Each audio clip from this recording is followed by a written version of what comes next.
जाएंगे, कहाँ क्या करेंगे? तो इंडिया कर सकता है ना, वो इंडिया के बच्चे हैं, इंडिया गवर्नमेंट कर सकती है। हम मोदी साहब से हैंडफोल्ड रिक्वेस्ट कर सकते हैं, हमारे बच्चों को इवैक्यूएट करवाए एज सून एज पॉसिबल। हमारा और कुछ नहीं, हम रिक्वेस्ट कर सकते हैं और कुछ नहीं हमारे हाथ में और क्या है। बाकी हम पूरी रात हम कुछ नहीं कर पा रहे हैं बच्चों के लिए। बच्चे बोलते हैं पता नहीं, शायद अब उन्होंने अपने आप को छोड़ दिया है, अब उस नाम पे बोलते नहीं अब नहीं बचेंगे, अब कहाँ मिलेंगे, कहाँ बचेंगे, नहीं हो रहा है कुछ भी। आपको पता है हम माँ बाप है, हमारे बच्चे हैं, हमारे लखते जिगर है, वहाँ पर बच्चे सबके सांझे होते हैं। अब फ्लाइट है बंद होने की वजह से तो वो आ नहीं सकते हैं। अगर भारत सरकार चाहे तो उन्हें बुला सकती है। मोदी जी सब कर सकते हैं, मोदी सरकार सब कुछ कर सकती है।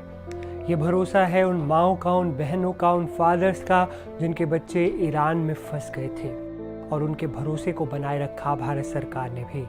ईरान से भारतीयों को निकालने के लिए शुरू हुआ ऑपरेशन सिंधु, जिसके तहत अलग अलग जत्थों में भारतीय छात्रों को वापस लाने की तैयारी है। इजराइल ईरान के बीच युद्ध बढ़ता ही जा रहा है। दोनों देश एक दूसरे पर मिसाइल के जरिए हमले कर रहे हैं। किसी के भी दखल से कोई फायदा नहीं हो रहा।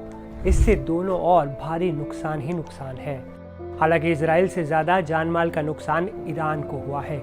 यहाँ 400 से ज़्यादा लोगों की मौत हो चुकी है। युद्ध के कारण ईरान में मची तबाही के बीच वहाँ रहने वाले भारतीयों के लिए उनके परिवार चिंता में हैं। जो भी भारत में है और उनके बच्चे, किसी का भाई, सब फंसे हुए हैं ईरान में। लोग अपने स्वजनों की फिक्र में जी रहे हैं और कई दिनों से मोदी सरकार से मदद की गुहार लगा रहे हैं। कोई मनी कशिर पिटवान कहाँ जाएंगे, कहाँ क्या करेंगे? तो इंडिया कर सकता है ना, वो इंडिया के बच्चे हैं, इंडिया गवर्नमेंट कर सकती है। क्यों नहीं एक कॉरिडोर निकाल सकते हैं, उनको इवैक्यूएट करवाए एज सून एज पॉसिबल। और हमें कुछ नहीं, हम एलजी साहब से रिक्वेस्ट कर रहे हैं, हम मोदी साहब से हैंडफोल्ड रिक्वेस्ट कर सकते हैं, हमारे बच्चों को इवैक्यूएट करवाए एज सून एज पॉसिबल। ये किस चीज का वेट कर रहे हैं? इससे फर्स्ट क्या होगा? तेहरान जल रहा है, खत्म है, वहां पे कोई चीज, कोई गली नहीं बची सेफ जहां पे बच्चे सरवाइव करें। देयर इज नथिंग, कोई शेल्टर नहीं, कोई कुछ नहीं, कहाँ पे रहें, कहाँ जाए? अटैक्स हो रहे हैं यही 1-1 किलोमीटर की दूरी पे पास में। हमारा और कुछ नहीं, हम रिक्वेस्ट कर सकते हैं और कुछ नहीं हमारे हाथ में और क्या है। बाकी हम पूरी रात हम कुछ नहीं कर पा रहे हैं बच्चों के लिए। बच्चे बोलते हैं पता नहीं, शायद अब उन्होंने अपने आप को छोड़ दिया है, अब उस नाम पे बोलते नहीं अब नहीं बचेंगे, अब कहाँ मिलेंगे, कहाँ बचेंगे, नहीं हो रहा है कुछ भी। आपको पता है हम माँ बाप है, हमारे बच्चे हैं, हमारे लखते जिगर है, वहाँ पर बच्चे सबके सांझे होते हैं। हमारे बच्चे ईरान में पढ़ते हैं। पिछले 3 दिनों से न वो सोए हैं न हम सोए हैं, तो हालात वहाँ कशीदा है। हम एलजी साहब से, सीएम साहब से मोदबाना अपील करते हैं कि किसी तरह से हमारे बच्चों को वापस लाया जाए। मेरे हस्बैंड है। क्या नाम है? अजहर अब्बास।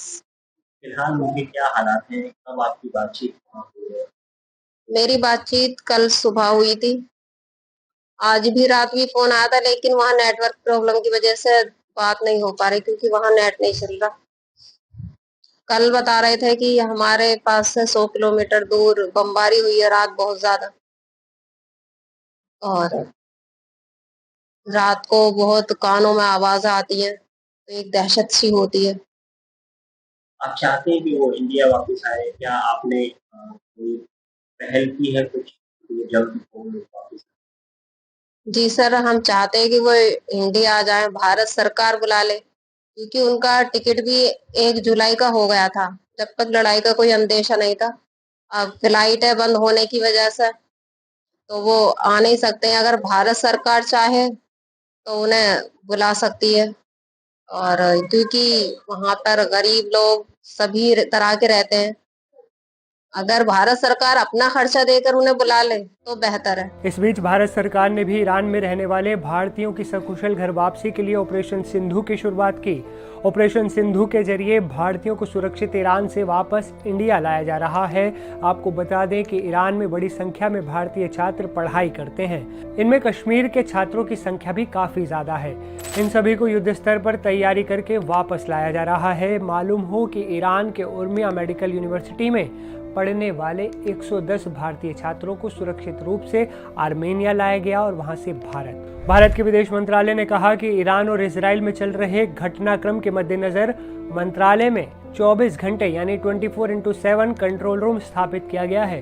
कंट्रोल रूम के नंबर भी दिए गए हैं जिन्हें आपको भी नोट कर लेना चाहिए।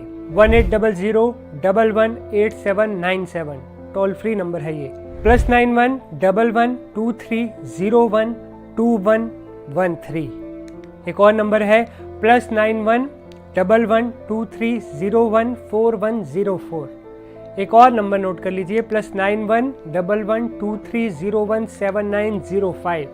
इसके अलावा एक व्हाट्सएप नंबर भी भारत सरकार की तरफ से जारी किया गया है, वो नंबर है +91 9968291988 और एक ईमेल आईडी situationroom@mea.gov.in। इसके अलावा तेहरान में भारतीय दूतावास ने संपर्क के लिए 24/7 इमरजेंसी हेल्पलाइन नंबर भी स्थापित किया है। कॉल के लिए नंबर है +98 912810 9115। एक और नंबर है +98 912810 9109। व्हाट्सएप के लिए नंबर है +98 9010445557। एक और नंबर +98 9015993320। एक तीसरा नंबर +91 8086 871709।